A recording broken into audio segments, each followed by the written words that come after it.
예, 오늘 우리 마리아 막달레나 성녀 이렇게 축일을 보내고 있습니다. 이 축일로 사실 보내는 분이시죠, 그죠?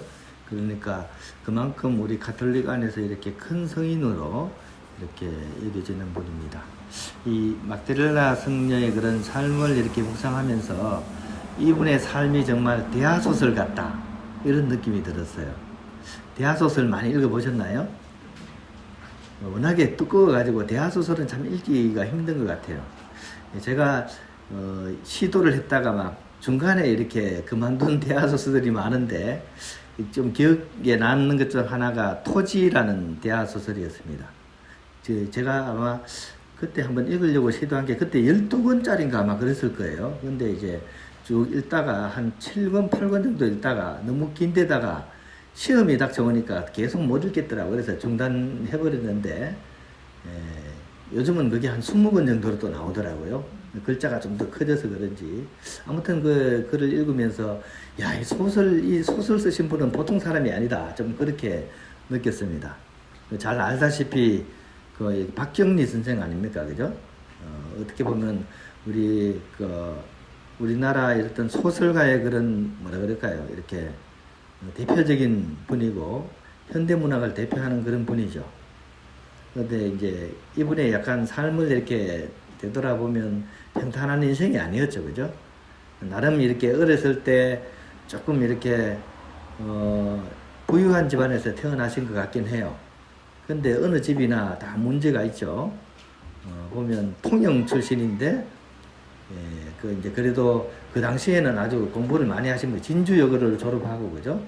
근데 그 당시에 이제 아버지가 흔한, 돈 많은 아버지들이 흔히 그러듯이 딴집 살림을 했어요.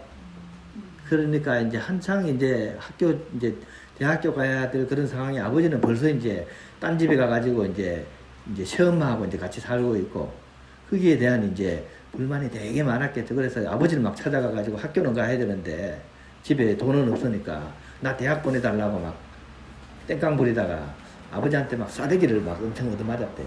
그래가지고 욕만 터지게 먹고, 그때 막 아버지에 대한 그런 원망과 무능력한 어머니에 대한 분노 막 이런 것들이 굉장히 이렇게 심했다 그래요. 그러다가 이제 바로 그냥 이제 얼마 안 지나서 이제 결혼을 하게 되고, 그래서 이제 45년도인가 이제 결혼을 했죠. 그러고 나서 한 5년 정도 지난 뒤에 6.25 전쟁이 터지죠. 그래가지고 이제 남편은 또 서대문 형무소인가 그거 붙잡혀 갔다가 거기서 이제 전쟁통에 이제 죽어버리고, 또 얼마 안 지나서 3살 먹은 아들도 죽고, 그래서 혼자서 이제 딸 키우면서 막 굉장히 힘들게 살았던 분이죠. 뭐 우리 인천에도 사셨던 것 같아요. 인천에서 서점 운영했다 그러고, 뭐 통영에서 뭐 이렇게 수 놓는 이런 일, 이제 그런 가게도 하면서 그렇게 막 어렵게 지내다가 이제 글을 이렇게 쓰기 시작했죠. 근데 우리가 잘 아는 것처럼, 그죠? 자신의 그런 파란만장한 인생, 또 처절한 그런 시대 체험을 바탕으로 했고, 자신이 겪었던 그런 고난과 슬픔의 굴곡진 인생사를 바탕으로 해서 이제 소설을 쓰기 시작했죠. 그래서 1969년도에 이제 신문에 잘 아는 이 토지라는 작품을 연재를 하기 시작했고, 이게 1994년도까지 계속 이어졌습니다. 그러니까 26년 동안 신문을 통해 가지고 이 토지 작품을, 전작품을 계속해서, 그죠? 이렇게 결국 탈고하게 됐고, 그것을 바탕으로 해서 이제 한국 현대문학의 어머니라는 그런 칭호를 얻을 정도로 아주 이렇게 훌륭한 작품을 써낸 사람입니다. 특히 이제 이분의 작품은 인간의 그런 내면 세계에 대한 그런 묘사가 정말 놀랍도록 이렇게 잘 이렇게 전달이 되는데, 그는 본인이 겪었던 그런 삶의 순간순간에 그 좌절과 아픔 이런 것들이 다 이렇게 들어가는 그런 내용이겠죠, 그죠? 특히 남들이 표현하기를 이분이 쓴 글은 우리 심장에 붉은 피를 찍어가지고 한 글자 적었다, 이렇게 평을 할 정도로 그렇게 이제 어떤 나름대로의 그런 깊이가 있는 그런 소설을 쓰신 분입니다. 제가 조금 옆길로 갔었는데, 그죠? 성녀 막달레나 성인 또한 그 어떤 대하소설로도 표현하지 못할 그런 인생을 사신 분이죠.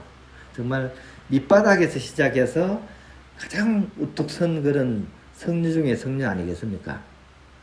잘 아다시피 이제 과거는 굉장히 어두웠죠, 그죠? 뭐 과부로서 또 창녀로서 살아가야 했던 그런 삶이 있었고, 그것에 대한 그런 절망과 세상에 대한 분노, 또 타인의 그런 따가운 눈총, 이런 것들을 처절하게 겪었던 분입니다. 하지만 이분의 그런 삶의 한가운데 드디어 예수님께서 찾아오시게 되죠. 따뜻한 용서와 뜨거운 사랑의 시선으로서 예수님께서 이 성녀에게 다가오시게 되고, 우리가 잘 아는 것처럼 7마귀를 쫓아냈다 그러니까 얼마나 삶이 고단하고 힘들었겠습니까? 그런 것들을 이제 예수님을 만나면서 이제 떨쳐버리게 되고, 이제 이때부터 새 삶으로서 이제 살아가시게 됩니다. 이 이후에 이제 성녀의 삶은 완전히 달라집니다. 즉, 그리스도의 협력자로서의 그런 삶을 이제 살아가게 되는 거죠.